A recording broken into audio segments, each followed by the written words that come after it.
Mirëmbrëma dhe mirë se po takohemi në këto 60 minuta. Me deputetin e LDK-s Paris Gurin pas pak flasim për dështimin e radhës të deputetët për të konstruar Kuvendin e Kosovës, shndrimin e LDK-s dhe krizën në të cilën po thellohet vendi si pasojë mos formimit të institucioneve. Por para se të vim të intervista, fillimisht do t'ju sjellim lajmet kryesore ditës.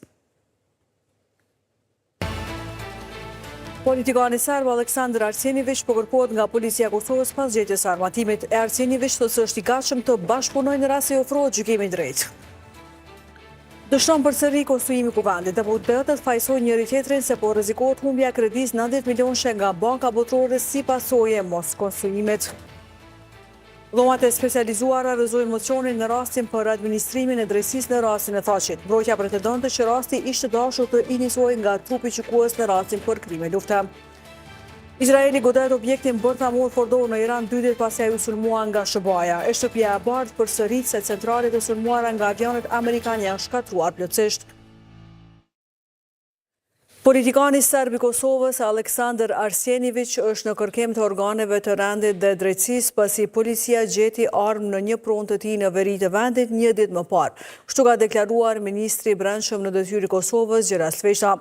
Duke folur para seancës së sotme, Sveçla ka thënë se Arsenijević do të ndalet në momentin që futet në territorin e Kosovës. 3 pronat e tij dhe familjes së tij e janë mbastisur dje. Ndër të tjera janë gjetur dhe pajisje për mining, për kriptovaluta që shkelje doganore, një lek antiprum dhe gjëra të tjera, gjë që tregon se ai ka qenë i kyçur në Krim për një kohë të gjatë. Arsenivić nuk ndodhet në Kosovë, por kërkohet nga organet e rendit, ka shtuar Sveçla. Ndërkohë Arsenivić në një përgjigje për kohën ka thënë se stalla ku është gjetur arma nuk është vendbanimi i tij i përhershëm.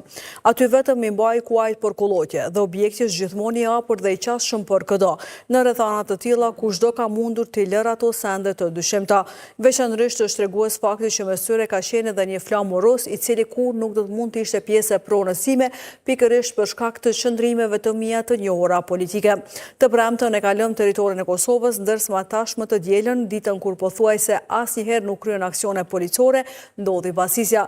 Po të kisha vërejtur ndonjë gjë të dyshim, do të isha i pari që do ta raportoja tek autoritetet përkatëse, ka thënë ai. Ai tutje ka thënë se aktualisht është jashtë vendit, por është i gatshëm të marrë pjesë në çdo proces gjyqësor që sipas tij është i lehtëshëm dhe i drejtë. Kjo është qartazi një kurth politike me synim largimin tim nga jeta politike, por edhe fizikisht nga vendi im Kosova ime. Do të kthehemi në momentin kur ta vlerësoj se do të kem një gjykim të ndershëm, ka thënë mes tjerash ai në përgjigjen për kohën.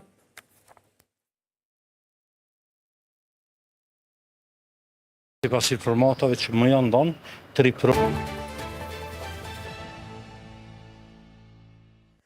Me 53 vota për, 1 kundër dhe 1 abstenim ka dështuar për të 27 herë formimi i komisionit për votimin e fshehtë të zgjedhjes së kryetarit të Kuvendit.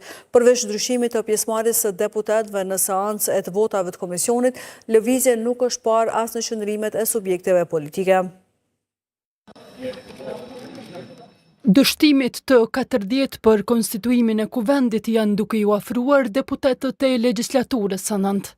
Të hënën u zhvillua tentimi 36 me radhë e as kësaj here nuk u vrejtën lëvizje në drejtim të ndryshimit të situatës së krijuar. Të pranishëm në sallë ishin më pak se 100 deputet, e për formimin e komisionit që do të merrej me organizimin e votimit të fshehtë për zgjedhjen e kryekuvendarit votuan 53-sh, numër ky i pamjaftueshëm për ecjen para. Për sot seanca ndërpritet. Shihemi 25/6/2025 në ora 11. Ndryshime nuk pati as te deklarimet e ligjvënësve. Që të dy taborët, opozita e deritanishme e partia që ka dalë para në zgjedhjet e 9 shkurtit, e fajsuan njëri tjetrin për situatën. Pavarësisht asaj që ne si Partia Demokratike të Kosovës e kemi dhënë mundësinë që ta gjejmë një kompromis, dikush tjetër nga grupi i tyre parlamentar për post ministrat që kanë shërbyer në qeverinë e kaluar të zotit Kurti, mirë, po siç duket kjo kërkesë po as në vesh të shortët dhe lëvizja vendose ka vendosur me majtë të bllokuar Kuvendin e Kosovës. Vjen keq sot edhe në këtë tentativë të radhës, prap konstituimi i Kuvendit të Republikës së Kosovës dështoi. Ne sikur ta kishim Kuvendin e konstituum, natyrisht se sot me urgjencë do duhej të flitej për gjendjen në korporatën energjetike të Kosovës dhe për mafinë energjetike në përgjithësi. Zgjidhje tjetër për daljen nga ngërçi pas insistimit në votimin e fshet nuk ofruan nga lëvizja vetëvendosje.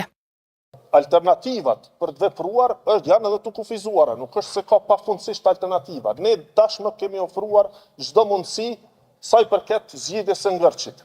Njëra prej mënyrave është votimi i fshet, pra le të konsumohet kjo, le të konsumohet votimi i fshet dhe pastaj mund të shohim se cila do të jetë rrugëzidhja tjetër. E kryetari i AK-s Ramush Haradinaj shpreson të vendimi i gjykatës kushtetuese. Pra në një mënyrë po presim deri në këtë vendim me pasim me vepru më tutje. Është edhe pak ditë bëhen 60 ditë, pra jemi në ditë të fundit përgjigjesh. Po shpresojmë që na hap rrugë pra me shku përpara, sikur se po e shohim gjendja është e keqe. Tentimi 28 për formimin e komisionit për votimin e fshet e i 37 për konstituimin e kuvendit do të zhvillohet të mërkurën me fillim nga ora 11.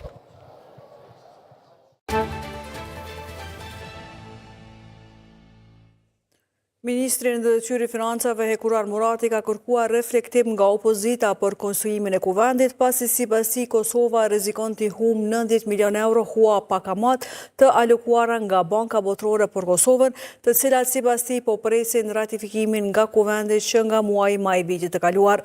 Partitë opozitare gjatë legjislaturës së kaluar kishin refuzuar të votonin ratifikimin, ndërsa tash po e pamundsojnë edhe konstruimin e legjislaturës së re duke mos marrë fare pjesë në votim e duke prolonguar kështu ratifikimin e kësaj marrëveshje, ka shkruar Murati në rrjetet sociale. E menjëherë pas saj ka reaguar deputetja Hykmete Bajrami, e cila ka kërkuar nga Murati të mos dezinformoj. Bllokada është duke bërë lëvizja vetëvendosje, derisa ajo ka thënë se ka akuzuar vetëvendosjen për humbjen e granteve të Bashkimit Evropian si shkak i masave. Ai ke parë sot tymtarët e Kekut, çfarë po nxjerrim? Se nuk flet për grantin e BE-s rreth 70 milion euro për investime në Kek. Kryesisht për filtrat, mjetët që nuk erdhën për shkak të masave ndëshkuese të BE-s. E keni shkatruar këtë vend dhe përsëri keni ftyrë të dilni publikisht me broshkulla duke u përpjekur të shmangni përgjegjësinë për dështimet tuaja të përditshme për më tepër se 4 vjet, ka shkruar Mesjerash Bajrami.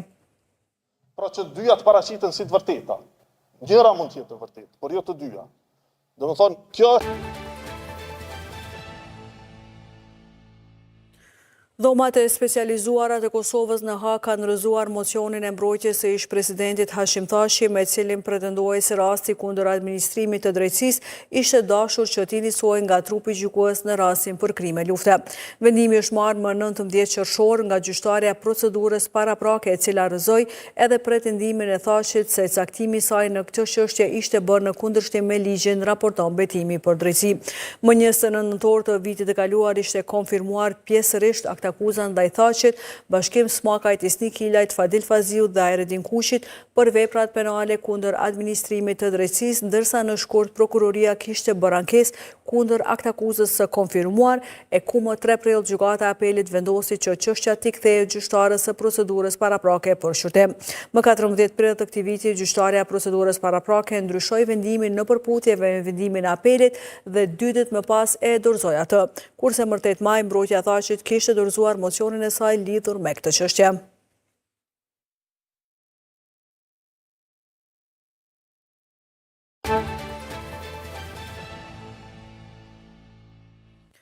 E ministra në detyrë e drejtësisë Albulena Agjiu është paraqitur në gjykatën themelore në Prishtinë, ku ishte paraparë të mbajë seanca gjyqësore për hedhje të gazit lotësjellës në vitin 2016 në kuvendin e Kosovës.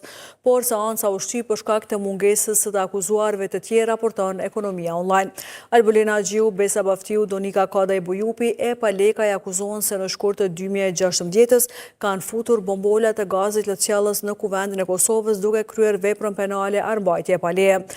Akuza ka të bëjë me kohën kur partitë atëherë në opozit, Lëvizja Vetëvendosje AK, Nisma Social-Demokrate, kundërshtonin marrëveshjen Kosovë-Malizi për demarkacionin e kufirit dhe marrëveshjen Kosovë-Serbi për themelimin e asociacionit të komunave me shumicë serbe.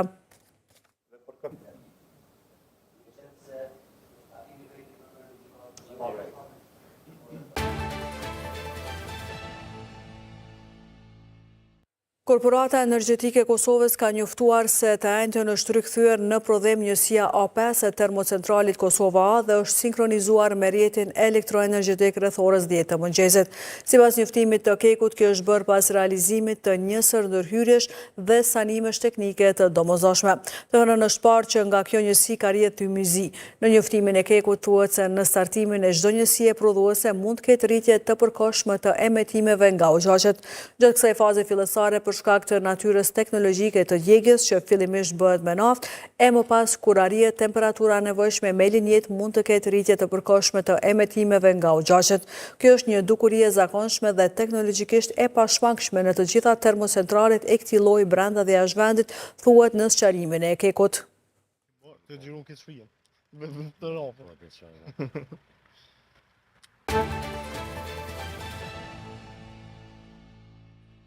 Deputeti PDK-s Abelard Tahiri ka bërë të ditur se nesër PDK-ja do dorëzoj kërkesën në gjykatën themelore të Prishtinës për pezullimin e vendimit rreth daljes në treg të lirë të energjisë elektrike për bizneset. Ai ka theksuar se PDK-ja kundërshton rritjen e çmimit të energjisë dhe fuqjen e kompanive në tregun e lirë, veçanërisht atyre që punësojnë afërsisht 150.000 qytetar. Ju e dini që PDK-ja ka kundërshtuar rritjen e çmimit të energjisë për daljen në treg të lirë të kompanive që punësojnë rreth 150.000 qytetar, ka thënë Mesjera Shtahire. Shtyrë që nga viti 2017. Nesër do të procedojmë në gjykatë. Periudha për kundërshtimin e pasaksive në listën preliminare të votuesve për zgjedhjet lokale për kryetar të komunave dhe për kuvendet komunale do të fillojë më 3 korrik dhe do të përfundojë më 31 gusht, ka bërë të ditur Komisioni Qendror i Zgjedhjeve. Gjatë kësaj periudhe 6 ditore çdo person me të drejtë vote që nuk figuron në listën votuese është saktuar gabimisht në qendër të votimit apo ka të dhëra të pasakta, mund të kërkojë nga KQZ-ja rishikimin e saj përmes platformës elektronike ose duke u paraqitur në Komisionin Komunal të Zgjedhjeve në komunën Përkatëse, ka bërë të ditur detajet KQZ-ja. Po ashtu gjatë kësaj periudhe, sipas KQZ-s, votuesi mund ta kundërshtojë pasaksinë e listës preliminare të votuesve edhe për ndonjë emër të votuesit për cilin pretendon se nuk duhet të figurojë në këtë listë, përfshirë edhe rastet ku në lista figuron emri ndonjë personi të vdekur. Në këtë rast ankesa duhet të parashtrohet në panelin përzgjedhor për ankesa dhe parashtresa. Këto dy afate janë pjesë e 21-sh sa përmban gjithsej plani aktiviteteve kryesore, që është miratuar të mërkurën nga KQZ-ja. Antari KQZ-s Arianit Elshani tha se në këtë plan kanë adresuar telashet me të cilat janë përballur nga procesi zhvilluar më nënshëm. Buxheti aprovuar që Pas informacioneve nga vendi, tani është koha për bllokun e lajmeve të botës dhe rikthehemi në studio me intervistën. Dronet dhe raketat ruse kanë vrarë të paktën 10 civil në Ukrainë në sulmet e natës, kanë thënë zyrtarët lokal të hënën. 7 vdekje janë raportuar vetëm në kryeqytet Kiev, ku ekipet e emergjencës po punojnë për të gjetur njerëz që besohet se janë bllokuar nën rrënojat e një ndërtese apartamentesh, pjesërisht të shembur. Rusia ka sulmuar natën e së dielës me 352 dron, 11 raketa balistike dhe 5 raketa lundrimi, kanë bërë të ditur forcat ajrore të Ukrainës. Mbrojtja ajrore ndërkohë ka bllokuar 339 dron dhe 15 raketa para se të arrinin objektivat e tyre, thuhet në një deklaratë. Sulmet kanë ardhur gati një javë pasi një sulm i rënd rus ndaj Ukrainës i ka vrarë 28 persona në Kiev, 23 prej tyre në një ndërtesë banimi që ishte shembur pasi kishte pësuar një goditje të drejt për drejt nga një raketë. Forcat ruse kanë disa muaj që përpiqen të hyjnë më thellë në Ukrainë përgjatë vijës së frontit prej rreth 1000 kilometrash, megjithse Instituti për Studimin e Luftës ka thënë se përparimi i tyre ka qenë i kufizuar.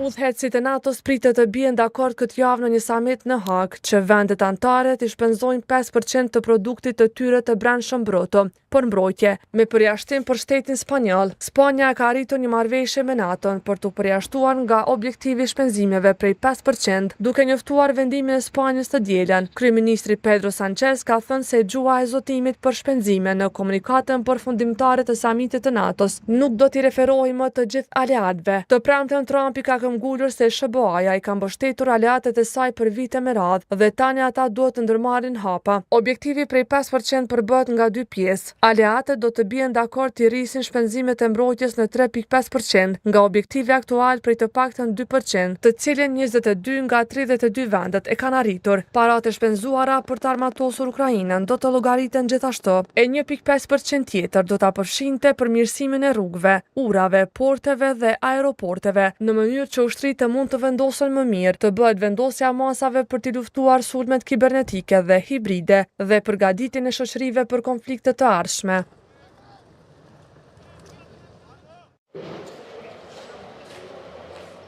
Të paktën 25 persona kanë mbetur të vdekur nga një sulm vetvrasës me bombë në kishën Mar Elias në Damas të dielën, ka raportuar të hënën Agjencia Shtetërore e Lajmeve të Sirisë, SANA, duke cituar Ministrinë e Shëndetësisë. Ky ishte sulmi i parë vetvrasës me bombë në Damas, që kur Bashar al-Assad është rrezuar nga një kryengritje rebele e udhëhequr nga islamistët 90-or. Asnjë grup nuk e ka marrë përgjegjësinë më njëherë të dielën, por Ministria e Brendshme siriane ka thënë se një ekstremist nga grupi i Shtetit Islamik ka hyrë në kishë dhe ka gjuajtur me armë zjarri, përpara se ta çonte vetën në ajër me një jelek me eksploziv. Dëshmitarët kanë thënë se personi armatosur me fytyrë të mbuluar ka hyrë dhe ka qelluar drejt njerëzve. Kur turma është sulur drejt tij për ta larguar nga kisha, ai e ka aktivizuar rripin me eksploziv.